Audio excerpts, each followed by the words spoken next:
चंद्रभागेच्या काठी बसलेले पंढरपूर हे वारकऱ्यांचे तीर्थक्षेत्र म्हणून ओळखलं जातं. 8 प्रवेशद्वार असलेले या मंदिरात आषाढी एकादशीला विठ्ठल भक्तांचा कल्लोळ असतो. क्षेत्र महात्म्यांमुळे पंढरपुराला दक्षिण काशी आणि विष्णूचा अवतार मानलेले विठ्ठलाला महाराष्ट्राचं कुलदैवत असं म्हणतात. कृष्ण निजला निवांत, आठविली त्याला राधा, राधेला केले जादूनी जिवंत, जणू झाली त्याला प्रेम बाधा. समोरून आली रुक्मिणी, कृष्णासाठी राधाच पाहिली, डोळे झाले लाल लाल, म्हणे मी कृष्णा सोडून चालले. कुठे गेली रुक्मिणी कोणास बाई ठाऊ, कृष्ण भटकतोय तिला शोधत, हो न व्याकुळ भाऊ. पोह चला बाई, कृष्ण शोधितो तिरी चंद्रभागेच्या, आणि रुक्मिणी दिसली दिनरवनात पंढरीच्या. कृष्ण म्हणवितोय रुक्मिणीस, पण ती रुसलेली, म्हणतो कसा अग रुक्मिणी, कसा करू मी तुझ्या विना वैकुंठाचा संसार.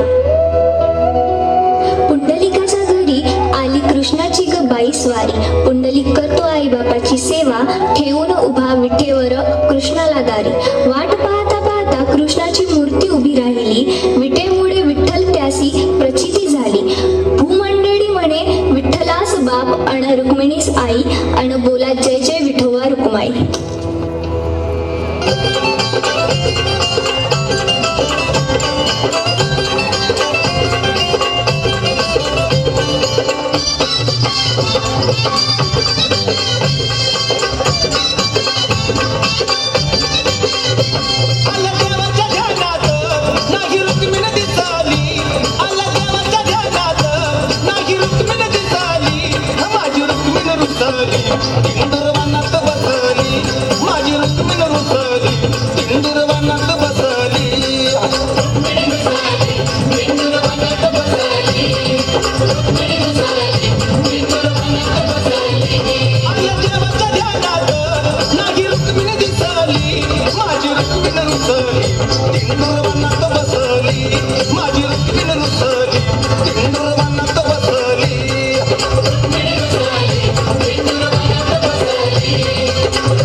कैसा है?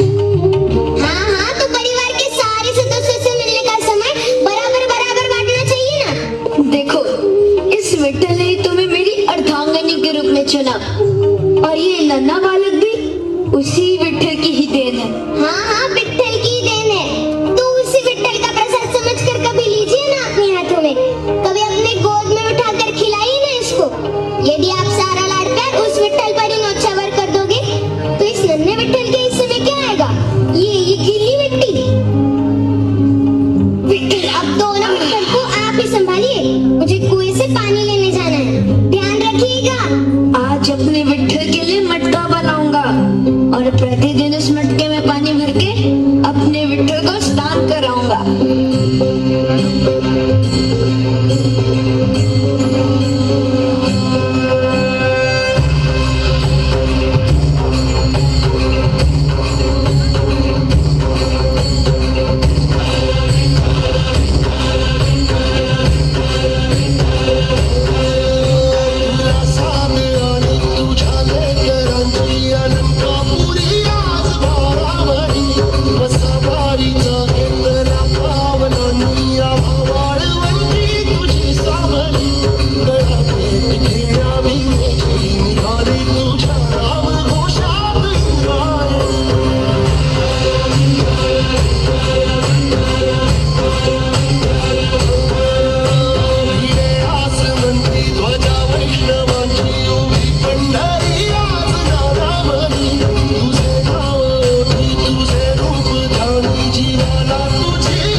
तूने भी अपने विट्ठल का साथ नहीं छोड़ा।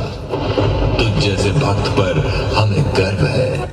तुम भी धन्य हो माते, जो अपने पुत्र के लिए भगवान तक से लड़ने को तैयार हो गई।